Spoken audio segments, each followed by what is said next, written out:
Ngasi Fongkiba tongan-tonganba pausing amadi social media dagi laukhatjaba pausingi update pizari ahanbada maruiba pau Churachandpur district ki Singhui amadi Sandel district ki Walkhu samnagadaba anauba thong ama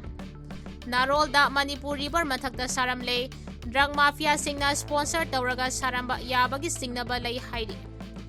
Tongan-tonganba school gi mahiroi sing khana sainabagi thodokta Ananda school gi oja sing asopan yaukre loinana khana sainaba duda mahiroi khara asopan yaukre khanabada yawba mahiroi khara su police na fagatkre Wangkai SG MLA school asida laktuna yengsinkhre hairi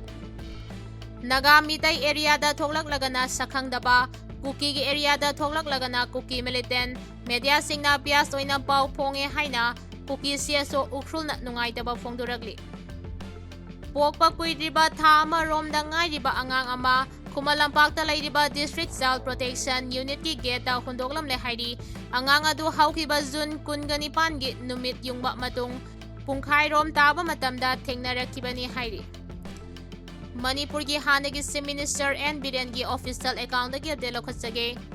Hana aina CM oiringai matamduda thong ama Sandel ga Sisipur ga tainaba turel da sagalakpadagi Sarkar gi approval amadi funding na stingba yawramdabadagi thinglaga thanambane Sarkar gi order amasu thoklaklabane Ngasi Impact TV na utpirakli ba thong asidi hanagi mafamdu mande anoba mali Aikoi state asi earthquake zone manung chanbanina engineer expert singi approval yawdrabadi thonggumba building asokbagumba lambi kakpagumba state section da yade haina Fongdokkhre Khwairaman Kaitel Mayaida mitai amasung naga pulaga protest tawkhre sugi yanaba serol handongnaba nemsak gen pham thadoknaba miyamna akanba demand tawkhre Kuki amasung mitai anigi marakta thajanaba puraknaba laingangna economic integration gi khongthang laukhatkadabani haina RK Megena Fongdokkhre Governor CM amasung speaker da memorandum pisinkhre Myanmar dagi sanglakpa dengue positive oiraba sting more da dengue sandoraklabra haibagi singnaba leire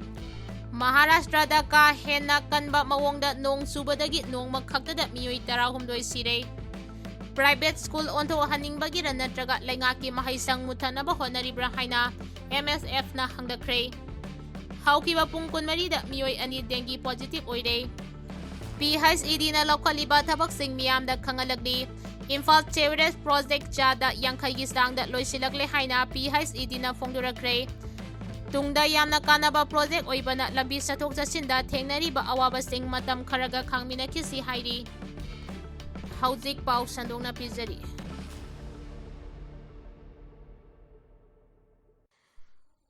Kuki amasung mitai anigi marakta thajanaba purangnaba laingangna economic integration gi khongthang laukhatkadabani haina Megena Fongdokkhre sing amasung tamdak khundariba Kuki amasung mitai community anigi marakta thajanaba purangnaba laingangna economic integration gi khongthang laukhatkadabani haina UNLF ki hanigi chairman RK Sanayaima Elias Megena Fongdokkhre news agency TNN na akhanana loba interview amada Haudik Delhi khongchata lairiba social activist RK Sanayaima Elias Megena mathaki wafamasi Fongdorakhibani Tangdu laitadaba phibam amada sahi ahum hena lairakliba state ase idea of Manipur hairiba wakhalon asi mapung phahanduna ingtapa state ama puraknaba puna thabak tawminanaba pandamda Delhi da lairiba Manipur gi saknairaba lawyers sing academic activists sing unaduna wari sananaba UNLF ki hanagi lusingba si Delhi da thasigi ahumdagi lairakhibani Mahangna Delhi da thunglarba matung Delhi da lairiba naga amasung mitai community gi miyoi kaya unaduna wari sanakhre Kuki community gi oinasu makhoinabu yaninglabadi wari sanase mahaki oinadi matam pumnamakta sem saduna lei hainasu RK Sanayaimana Fongdokkhre Nagamisam taruk fakraba matung numit kunrom helaba matungda tamthina hatlaba hakchang Juntha da phangbagi Manipur da nauna pendabagi irang thorakhibane asiguma phibam asi lakpada community khudinge miyoising unaduna wakhal taminabagi mathau tabadagi mahak masa Delhi da lakhibani hairi Manipur da kumja English singani kulhumdoi gi me ahumdagi thorakliba violence asida external force India gi mapandagi non state actor oiramba yai haibagi thajaba thambaga loinana Indo-Myanmar ngamkhaida illegal immigrants sing masting thingamdana Manipurda sangsilaktuna hairiba immigrants sing Kuki tribal area singda thomjilakhi. Nauna thomjilakiba miyoi sing asida Kuki armed conflicts group singa khusamnaduna chatminai. Kudamoina Zomi Voluntary Army ZRA gi president Thanglenpa Guite hairiba miyoi ase hana Myanmar parliament ki member oiramba misakni. Loinana mahangna India citizenship amo oina lairiba ase scrutiny tauba mathau tai haiba wafam ting media da report tauba laikre hainaso RK Sanayaiman makhatana phongdokhi. Myanmar dagi sangsilakiba illegal immigrants sing Ckuki Zomi Manipur da sangsilakliba matung Myanmar dagi sangsilakiba illegal immigrants sing Ckuki Zo sing Manipur da sangsilaklaba matung aranba mawongda domicile documents sing saduna native community amagum lairi. State asigi Kuki population gi demographic ta kaya yamna ahongba lairabagi haibasi census English singaniga kuntareta evidence ama oina soidana oigani hainasu mahangna claim tauki center lengangna Manipur gi irang asi loisinaba thabak lokhate haibaga loinana loisinge haibagi political will su leite hainasu center lengakpu mahangna maral sikhi loinana Central Security Force na mitaina dominate tauba Valley area amasung Kuki Zo Hill District marakta buffer zone thamliba sibu RK Megena kana yaningdaba phongdokhi. Ningsingba yabadi UNLF ki chairman oina RK Megena Bangladesh da faraba matungda English singani tarada Delhi da wahang bahong taunaba puraklaba matung UAPA gi makada Guwahati jail da sahi taragi mathakta lairaba matung English singani taramapanda thadorakhibane. Mahangna jail da lairingai manung mahaki afaba lamchat sajatna maram oiraga phadok matam tha tara rom kakthakibani hairi. Khwairamban Kaithel mayaida mitai amasung naga pullaga protest taukhre sugi yanaba cherol handoknaba nemta kipgen pham thadoknaba miyamna akanba demand taukhre. Naga misam taruk hatkibagi asumba wail phanghalu amasung State Assembly gi akhanaba nongzumi pangthoktuna state asida ingtapa hanjil hannaba thorang lokhatpiu haina taksiladuna Imphal Khwairamban Ima Kaithel da ngarang naga amasung mitai gi nupi kayana wakan mifam phamkhre. Naga People's Union Imphal amasung Imphal Naga Business Association na Khwairamban nupi Kaithel sinpham amade saktam kanba lob imagi maira Foothill Naga Coordination Committee FNCC amasung United Zeliangrong Pui Coordination Committee UZCC ka punna wakan mifam adu sinkibane. Wakan mifam aduga mari lainana paumisingda FNCC ki President ND Akiyu na hai naga misam taruk phakhraga tamthina hatok pikhibagi mayokta asumba wail phanghalu hairaduna wakan mifam asi pangthokpane. Haudik fawba mihat aduda senariba sing faba leitre athuba matamda senariba miyoi sing faraga logi matung inna matik saba thabak lokhatkadabane. Tupulamadi TM kasomda miyoi kaya hatke police na biles volunteer sing fajin kiba amade haudik fawba thiba khangdana leiriba mitai kuntra henbagi matangda sukmahangna wafam kaya phongdokhi. Wakan mifamda sarug yakiba singna Kuki militant singa khudek pinakiba suspension of operations su agreement handokadabane. Kuki National Front pibu lengangna terrorist organization ni haina lauthokadabane haina taksinki. Mapuroibana KNFP ga mari lainaba maramna Deputy Chief Minister Nemsa Kipgen khudakta pham thadokadabani haina FNCC ki President na phongdokhe. Alaitaba misam kaya faraga tamthina hatkibagi thodokta January sing ase Lokthokpa phawba ngamdana leiriba asigi matangda mahang hai asumba wail phangriba makai Manipurda ingtapa phibam hanjin hanba ngamloi hiram asigi matangda state asigi yellow furup sing Ima Kaithel da punduna apunba pangal utpane athuba matamda lengangna State Assembly gi akhanaba nongzumi pangthoktuna Manipurda hojik thokliba wathok amade ingtapa phibam hanjil hanabagi matangda mamutanna khanagadabani hainasu phongdokki. Myanmar romdagi sanglakpa dengue positive oirabasing moreda dengue sandoraklabra haibagi singnaba leire. Haukiba numit kharani asida Tengnaupal district ki Myanmar ga hek tainana leiriba more border town asida khangaudana dengue laina nabagi sang khanghen hengalakliba ase yumlonariba Myanmar dagi moreda sanglakhiba dengue positive oiraba Myanmar masa singdagi sandoraklibra haibagi singnaba leire haina thajaba yaba pau amana phongdorakle. official oiba pau amagi matung ina haudik more town asida angang ani yauna punna dengue positive oiba miyoi chamaga taruk amadi malaria naba miyoi mari masak khangdokpaga loinana moreda lairiba subdivisional hospital asida pukhalaki hairi. Dengue positive oiraba miyoi sing adu ayambana Myanmar romdagi changlakpa moreda laiba miyoi singna ayambane. Moreda laiba hospital asdagi bed masting limited oiba maramna dengue positive oiduna layengba lakhiba chatpa ngamliba patient sing doctor singna hidak langthak ningthina prescribe tawraba matung mayumda treatment tawnabagidamag puthahanki aduga dengue na naraba angang ani hauji hospital asida layengli hairi. Dengue amasung malaria naramba yai haina singnaba miyoi kaya mamangda hospital asidagi sample lauraga Imphal more senba passenger gari singda thaduna rims amasung Jennimsda testing tawrambani adubu gari sendabadagi masigi khudong chabasu phangdre haidi. PHED na laukaliba thabak sing miyamda khangalagli Imphal Sewerage project chada yangkhai gi sangda loisilagli haina PHED na Fongdokkhre.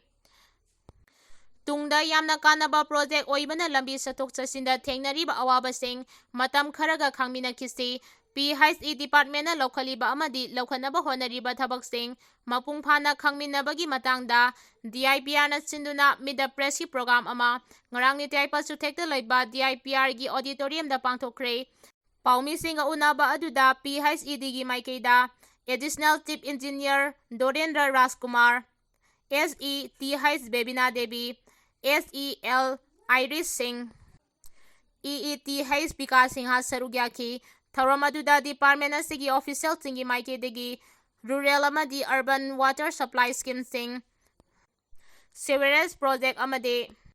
Swaz Bharat Mission Granigi Matangda, Marik Suma Wafam Singh Paudamduna Mediagi Miyoi Singda Kanganki. Lupa crore listing amagas Chinese Changna Paikat Kadaba Imphal Sewerage Project Chada Yankhagi Sangda Loisilagle. Tungda yamna kanarakadaba project oibana lambi sathok chasin tawbada thengnariba khudong chadaba sing matam kharaga khangminakisi haina department asigi maikidagi appeal tawragli.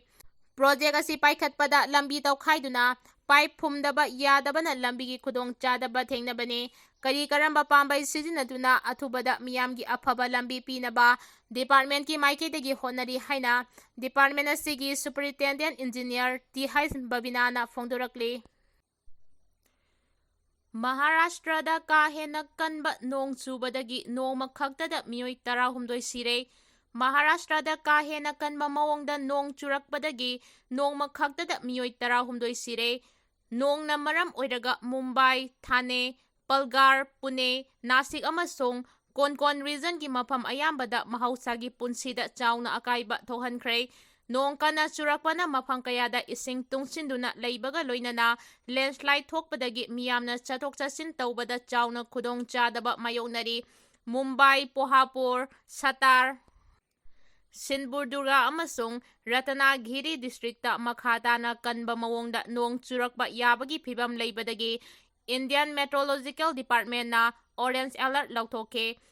State lengang na miyoi khudingmag work from home tawduna masa-masagi mayumdagi thabak tawnaba khangankibaga loinana amangata thoklaba mafamsingda mi kanba amasung mateng pangbagi thabak paikhade haukiba pung 94 gi manungda Mumbai City da 300 ki changda nong churakhi.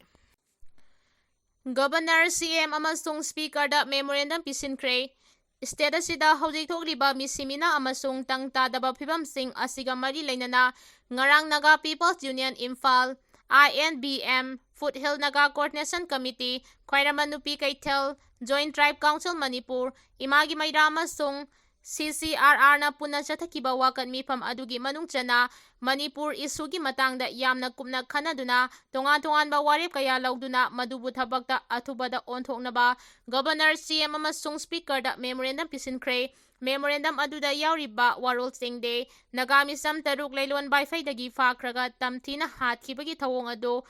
ngasigi mifam asina akan mamongda condemn tawi. Thawdo asigi matangda government na akangnaba matamgi manungda investigation chathaduna maralaiba miyoising adu logi matung inna ꯆꯞ ꯆꯥꯕ justice ꯐꯪꯍꯟꯒꯗꯕꯅꯤ꯫ NIA, CBI ꯑꯃꯁꯨꯡ ꯃꯅꯤꯄꯨꯔ ꯄꯨꯂꯤꯁꯅ state ꯑꯁꯤꯗ ꯍꯧꯖꯤꯛ ꯊꯣꯛꯂꯤꯕ ꯎꯪꯈꯠꯅꯕ ꯑꯁꯤꯒ ꯃꯔꯤ ꯂꯩꯅꯅ ꯐꯥꯈꯤꯕ ꯚꯤꯂꯦꯖ ꯚꯣꯂꯨꯟꯇꯤꯌꯔ ꯑꯃꯁꯨꯡ ꯑꯔꯥꯝꯕꯥꯏ ꯇꯦꯡꯒꯣꯜꯒꯤ ꯃꯦꯝꯕꯔꯁꯤꯡ ꯀꯟꯗꯤꯁꯟ ꯑꯃꯠꯇ ꯌꯥꯎꯗꯅ ꯑꯊꯨꯕꯗ ꯊꯥꯗꯣꯛꯀꯗꯕꯅꯤ꯫ ꯚꯤꯂꯦꯖ ꯚꯣꯂꯨꯟꯇꯤꯌꯔꯁꯤꯡ ꯃꯔꯨꯑꯣꯏꯅ ꯒꯚꯔꯟꯃꯦꯟꯠꯅ ꯄꯤꯈꯤꯕ ꯗꯦꯗꯂꯥꯏꯟ ꯃꯅꯨꯡꯗ ꯈꯨꯠꯂꯥꯏ ꯁꯔꯦꯟꯗꯔ ꯇꯧꯈꯤꯕ ꯚꯣꯂꯨꯟꯇꯤꯌꯔꯁꯤꯡ ꯑꯗꯨ ꯖꯦꯅꯔꯦꯜ ꯑꯦꯝꯅꯦꯁꯇꯤ ꯄꯤꯒꯗꯕꯅꯤ ꯍꯥꯏꯔꯤ꯫ ꯄ꯭ꯔꯥꯏꯚꯦꯠ ꯁ꯭ꯀꯨꯜ ꯑꯣꯟꯊꯣꯛꯍꯟꯅꯤꯡꯕꯒꯤꯔ ꯅꯠꯇ꯭ꯔꯒ ꯂꯩꯉꯥꯛꯀꯤ ꯃꯍꯩꯁꯪ ꯃꯨꯠꯊꯠꯅꯕ ꯍꯣꯠꯅꯔꯤꯕ꯭ꯔꯥ ꯍꯥꯏꯅ MSFꯅ ꯍꯪꯂꯛꯈ꯭ꯔꯦ꯫ ꯃꯅꯤꯄꯨꯔꯒꯤ ꯂꯩꯉꯥꯛꯀꯤ ꯃꯍꯩ ꯃꯁꯤꯡ ꯇꯝꯕꯒꯤ ꯃꯑꯣꯡ ꯃꯇꯧ ꯊꯨꯒꯥꯏꯔꯤꯕꯁꯦ ꯄ꯭ꯔꯥꯏꯚꯦꯇꯥꯏꯖꯦꯁꯟꯗ ꯂꯥꯛꯍꯟꯅꯤꯡꯕꯒꯤꯔ? ꯃꯅꯤꯄꯨꯔꯒꯤ ꯃꯍꯩꯔꯣꯏ ꯑꯌꯥꯝꯕ ꯄ꯭ꯔꯥꯏꯚꯦꯠ ꯁ꯭ꯀꯨꯜꯗ ꯇꯝꯂꯦ꯫ ꯑꯗꯨꯕꯨ ꯂꯩꯉꯥꯛꯀꯤ ꯃꯍꯩ ꯇꯝꯐꯝ ꯁꯪꯁꯤꯡꯗ ꯇꯝꯂꯤꯕꯁꯤꯡ ꯑꯁꯤꯗꯤ ꯃꯍꯩꯔꯣꯏ ꯅꯠꯇꯕ꯭ꯔꯥ? ꯊꯧꯑꯣꯡ ꯑꯁꯤ ꯃꯅꯤꯄꯨꯔ ꯃꯨꯠꯊꯠꯅꯕ ꯍꯣꯠꯅꯕꯅꯤ, ꯂꯧꯗꯕ ꯉꯝꯗꯦ ꯍꯥꯏꯅ ꯃꯅꯤꯄꯨꯔꯤ ꯁ꯭ꯇꯨꯗꯦꯟꯠ ꯐꯦꯗꯔꯦꯁꯟ MSFꯅ ꯊꯥꯗꯣꯔꯛꯄ ꯆꯦꯔꯣꯜ ꯑꯃꯅ ꯍꯥꯏꯔꯤ꯫ ꯆꯦꯔꯣꯜ ꯑꯁꯤꯅ ꯃꯈꯥ ꯇꯥꯅ ꯍꯥꯏ ꯉꯔꯥꯡ Kwakta higher secondary, ꯀꯨꯝꯕꯤ higher secondary ꯑꯃꯗꯤ ꯊꯥꯡꯒ ꯍꯥꯌꯔ ꯁꯦꯀꯦꯟꯗꯔꯤꯗ ꯌꯦꯡꯁꯤꯟꯕ ꯆꯠꯂꯨꯔꯦ꯫ ꯑꯦꯀꯥꯗꯦꯃꯤꯛ ꯁꯦꯛꯁꯟ ꯍꯧꯔꯝꯗꯥꯏ ꯁ꯭ꯀꯨꯜꯁꯤꯡꯁꯨ ꯌꯦꯡꯁꯤꯟ ꯈꯣꯡꯆꯠ ꯑꯁꯤꯗ ꯊꯦꯡꯅꯔꯛꯈꯤ꯫ ꯊꯥꯡꯒ ꯍꯥꯌꯔ ꯁꯦꯀꯦꯟꯗꯔꯤ ꯁ꯭ꯀꯨꯜꯗ ꯑꯣꯖꯥ ꯂꯩꯇꯕꯅ ꯃꯔꯝ ꯑꯣꯏꯔꯒ ꯀ꯭ꯂꯥꯁ ꯃꯈꯥ ꯇꯥꯅ ꯆꯠꯊꯕ ꯉꯝꯗꯅ ꯃꯍꯩꯔꯣꯏꯁꯤꯡ ꯁꯨꯇꯤ ꯊꯥꯗꯣꯛꯂꯝꯈꯤ꯫ ꯒ꯭ꯔꯦꯖꯨꯑꯦꯠ ꯇꯤꯆꯔ 5 ꯈꯛꯅ ꯀꯝꯗꯧꯅ ꯀ꯭ꯂꯥꯁ 9 ꯑꯃꯁꯨꯡ 10 ꯌꯥꯎꯕ ꯍꯥꯏ ꯁ꯭ꯀꯨꯜ ꯑꯃꯗꯤ ꯍꯥꯌꯔ ꯁꯦꯀꯦꯟꯗꯔꯤ ꯑꯃ ꯆꯂꯥꯏꯕ ꯉꯝꯒꯗꯧꯔꯤꯕꯅꯣ ꯍꯥꯏꯅ ꯍꯪꯂꯛꯂꯦ꯫ ꯑꯣꯖꯥ ꯑꯦꯒꯦꯟꯁ ꯇꯧꯕ ꯍꯥꯏꯕꯁꯤ ꯁ꯭ꯀꯨꯜꯒꯤ ꯑꯣꯖꯥꯁꯤꯡꯅꯁꯨ ꯅꯠꯇ꯭ꯔꯒ ꯂꯩꯀꯥꯏ ꯀ꯭ꯂꯕꯁꯤꯡꯅꯕꯨ ꯑꯣꯏꯔꯁꯨ ꯅꯠꯇ꯭ꯔꯒ ꯂꯩꯀꯥꯏꯒꯤ ꯃꯤꯌꯥꯝꯅ ꯈꯥꯏꯒꯠꯅꯗꯨꯅ ꯍꯣꯠꯅꯔꯤꯕ ꯑꯁꯤ ꯄ꯭ꯔꯥꯏꯚꯦꯠ ꯁ꯭ꯀꯨꯜ ꯑꯣꯟꯊꯣꯛꯍꯟꯅꯤꯡꯕꯒꯤꯔ ꯅꯠꯇ꯭ꯔꯒ ꯂꯩꯉꯥꯛꯀꯤ ꯃꯍꯩ ꯇꯝꯐꯝ ꯁꯪ ꯑꯁꯤ ꯃꯨꯠꯊꯠꯅꯕ ꯍꯣꯠꯅꯔꯕ꯭ꯔꯥ ꯍꯥꯏꯕꯁꯤ ꯆꯤꯡꯅꯕ ꯂꯩꯔꯦ꯫ ꯇꯁꯦꯡꯅ ꯃꯨꯠꯊꯠꯅꯕ ꯍꯣꯠꯅꯕ ꯑꯣꯏꯔꯕꯗꯤ ꯃꯤꯌꯥꯝꯗ ꯁꯤꯟꯅꯔꯒ ꯂꯅꯥꯏ ꯁ꯭ꯀꯨꯜ ꯑꯣꯏꯅ ꯑꯣꯟꯊꯣꯛꯄꯤꯔꯣ꯫ ꯂꯩꯉꯥꯛ ꯑꯃꯒꯤ ꯌꯥꯡꯂꯦꯟ ꯁꯔꯨ ꯑꯣꯏꯔꯛꯀꯗꯧꯔꯤꯕ ꯃꯐꯝ ꯑꯁꯤ ꯃꯍꯩ ꯇꯝꯐꯝ ꯁꯪꯅꯤ ꯍꯥꯏꯔꯤ꯫ ꯍꯧꯈꯤꯕ ꯄꯨꯡ 24ꯗ ꯃꯤꯑꯣꯏ 2 ꯗꯦꯡꯒꯤ ꯄꯣꯖꯤꯇꯤꯚ ꯑꯣꯏꯔꯦ꯫ ꯃꯅꯤꯄꯨꯔꯗ ꯍꯧꯈꯤꯕ ꯄꯨꯡ 24ꯒꯤ ꯃꯅꯨꯡꯗ ꯃꯤꯑꯣꯏ 2 ꯗꯦꯡꯒꯤ ꯄꯣꯖꯤꯇꯤꯚ ꯑꯣꯏꯔꯛꯇꯨꯅ ꯆꯍꯤ ꯑꯁꯤꯗ ꯗꯦꯡꯒꯤ ꯄꯣꯖꯤꯇꯤꯚ ꯑꯣꯏꯕꯒꯤ ꯑꯄꯨꯟꯕ ꯃꯁꯤꯡ 93 ꯁꯨꯈ꯭ꯔꯦ꯫ ꯈ꯭ꯋꯥꯏꯗꯒꯤ ꯏꯀꯣꯟ ꯀꯣꯟꯅ ꯄꯣꯖꯤꯇꯤꯚ ꯑꯣꯏꯔꯛꯈꯤꯕ ꯃꯤꯑꯣꯏ 2 ꯑꯗꯨ ꯑꯃꯅ ꯊꯧꯕꯥꯜ ꯗꯤꯁꯇ꯭ꯔꯤꯛꯇꯒꯤꯅꯤ ꯑꯗꯨꯒ ꯑꯇꯣꯞꯄ ꯑꯃꯅ ꯆꯥꯟꯗꯦꯜ ꯗꯤꯁꯇ꯭ꯔꯤꯛꯇꯒꯤꯅꯤ꯫ ꯆꯥꯟꯗꯦꯜ ꯗꯤꯁꯇ꯭ꯔꯤꯛꯀꯤ ꯑꯣꯏꯅꯗꯤ ꯍꯟꯗꯛ ꯊꯦꯡꯅꯔꯤꯕ ꯗꯦꯡꯒꯤꯒꯤ ꯀꯦꯁ ꯑꯁꯤꯅ ꯏꯍꯥꯟ ꯍꯥꯟꯕꯅꯤ꯫ ꯍꯧꯖꯤꯛ ꯐꯥꯎꯕꯒꯤ ꯑꯣꯏꯅꯗꯤ ꯗꯦꯡꯒꯤꯅ ꯃꯤ ꯁꯤꯍꯟꯈꯤꯕꯒꯤ ꯄꯥꯎꯗꯤ ꯂꯩꯇ꯭ꯔꯤ꯫